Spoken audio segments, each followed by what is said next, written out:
Super Mama, ready? Ready? One, two, three.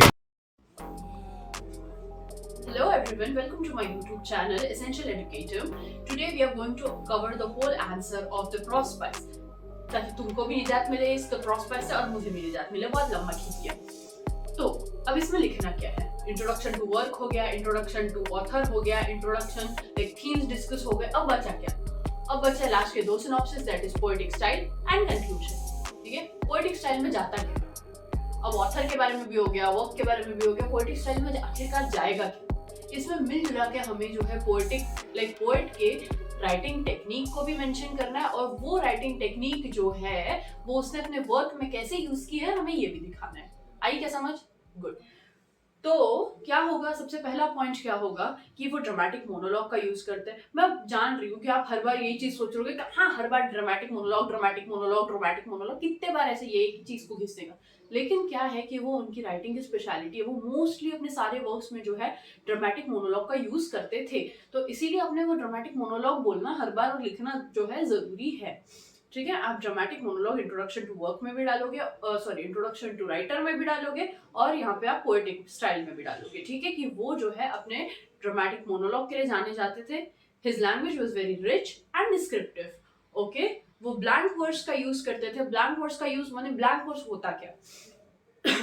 Blank words जो है वो बेसिकली अनराइम्ड वर्सेस है। लाइक पोएट्स लाइक लाइन जो है ना ऐसे लिखते थे कि अनराइम्ड होते थे, लेकिन फिर भी सुनने में अटपटा नहीं लगे, क्योंकि उसमें आयम्बिक पेंटामीटर्स का यूज होता है। ये एक one of the technical words of English literature, iambic pentameter. ठीक है, अलग अलग मीटर्स यूज होते हैं राइटिंग्स में। आप थोड़ा समझेंगे तो आपको समझ आएगा। जैसे कि रैपर्स जो होते हैं ना, रैपर्स वो भी जब अपने पोएट्स लाइक अपने रैप लिखते हैं ना, तो उसमें वो थोड़ा सा टेक्निकल लाइक मीटर्स को देखते हैं। ठीक है, मीटर्स चेंज होते जाते हैं उनके रिदम के साथ, उनके फ्लो के साथ, उनके वर्डिंग्स के साथ। तो वैसे ही जो है यहाँ पे भी मीटर्स चेंज होते जाते हैं पोएट लाइक पोएम्स के। तो यहाँ पे जो है आयम्बिक पेंटामीटर्स का यूज हुआ है। इसके अलावा विविड इमेजरी का यूज हुआ है। लाइक आप देखें कि ऐसे बनाओ, लाइक ऐसे लिखो कि सामने वाले को जो है आवाज करने से बाज ही नहीं आती। हाँ, क्या है कि ऐसे लिखो कि आपके देखने वाले की आंखों के सामने एक विजन क्रिएट हो जाए। ठीक है, इसे कहते हैं इमेजरी।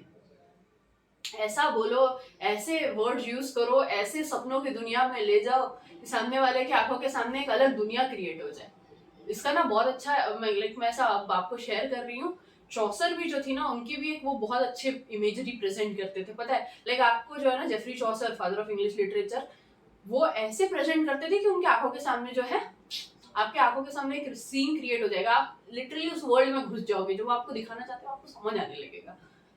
तो यही ठीक है। तो पोएटिक स्टाइल में जो है कि आप क्या करोगे, आप टेक्निकलिटीज को मेंशन करोगे। तो प्रोस्पाइस में जो है 4 स्टैंजास यूज हुए हैं। ठीक है, 4 स्टैंजा में वो स्ट्रक्चर किया गया है। फिगर्स ऑफ स्पीच यूज हुए हैं अलग अलग।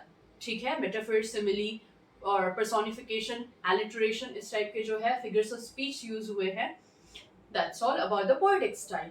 अब लास्ट में आता है कंक्लूजन। अब कंक्लूजन के बारे में लिखना क्या है। लाइक बहुत सारे लोगों को ऐसा लगता है कि कंक्लूजन यानी कि जो हमारा वर्क है ना उसको सम अप करना, और बहुत सारे लोग जो है राइटर के बारे में सम अप करते हैं। लेकिन कंक्लूजन तो ये पूरे आंसर का है ना यार। तो कंक्लूजन जब अपन मेंशन कर रहे हैं ना, तो कंक्लूजन में अपने को पूरे राइटर के बारे में भी, उसके वर्क के बारे में भी, और हमने जितनी एनालिसिस की है उस सब को सम अप करना है आपको। ठीक है, आइए बात समझ में। तो हम क्या करेंगे कि हम ये लिखेंगे कि आप ये बताओगे कि Robert browning, he was one of the greatest writer of his times, उसकी एज। ठीक है, ही wrote many remarkable work। आज भी जो है राइटर्स उसके राइटिंग्स को पसंद करते हैं, पढ़ते हैं और उससे बहुत कुछ सीखते हैं। इसके अलावा आप ये लिख सकते हैं ऑल द थीम्स, सारे जो थीम्स थे, जितने भी थीम्स हमने अभी डिस्कस किए हैं, वो सारे थीम्स जो है वो बहुत इजीली हाँ लाइक विजिबल है पोएम में। आप जब थीम्स को देखते हो कि इसकी थीम्स क्या है, और फिर पोएम को पढ़ते हो तो आपको ऐसा समझ आ जाता है कि हाँ ये थीम्स हर जगह झलक रहा है। ठीक है, तो ये चीज है। और सारी जो पोएटिक स्टाइल है, इट वाज वेरी लाइक एक पूरा पूरा जिस्ट दो आप, पूरे आंसर का जिस्ट।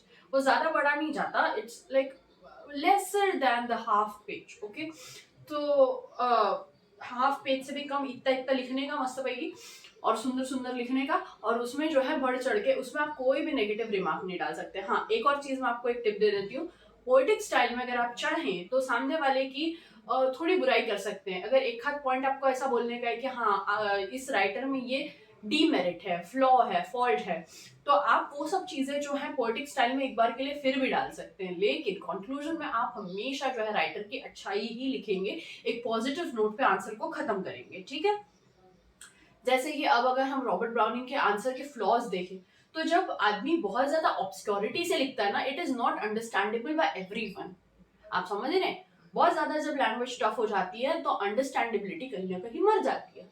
तो थोड़ा आपको जो है उसके एक्सप्लेनेशंस अलग से देखने पड़ेंगे, ठीक है। पैराफ्रेज और वगैरह ये सब जो चीजें हैं ना, वो आपको थोड़ा देखना पड़ेगा ताकि आप उनकी ऑब्सक्योरिटी को समझ पाए। He was a very great writer, no doubt, but flaws तो हर कहीं किसी ना किसी में है ही। यहाँ तो चाय भी सबको पसंद नहीं आती गाइस।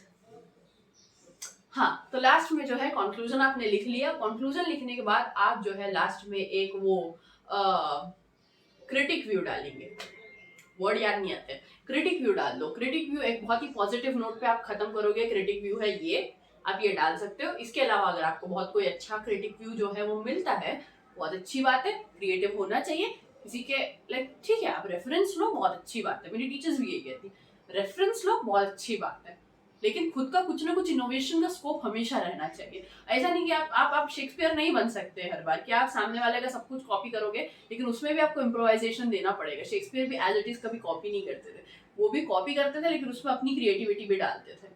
ओके, तो आप भी जो है ये आपके लिए हेल्पफुल जरूर है, ये जो कोट्स है, ये जो इन्फॉर्मेशन है, आपके लिए बहुत अच्छी कोट लाइक हेल्पफुल है, बट इसका मतलब ये नहीं है कि आप अपनी तरफ से कुछ भी ऐड ऑन नहीं कर सकते। आप बिल्कुल ऐड ऑन कर सकते हैं, मैं आपको टेक्निक बता रही हूँ कि आप क्या ऐड ऑन करेंगे और कैसे ऐड ऑन करेंगे और कहाँ ढूंढेंगे, ठीक है, और किस क्षेत्र में जाकर ढूंढेंगे, ठीक है। तो दैट्स ऑल फॉर द प्रोस्पाइस। एक बार जो है सिनॉप्सिस को देख लें, ठीक है, तो आपको एक बार फिर से क्लियरिटी आ जाएगी। And thank you so much.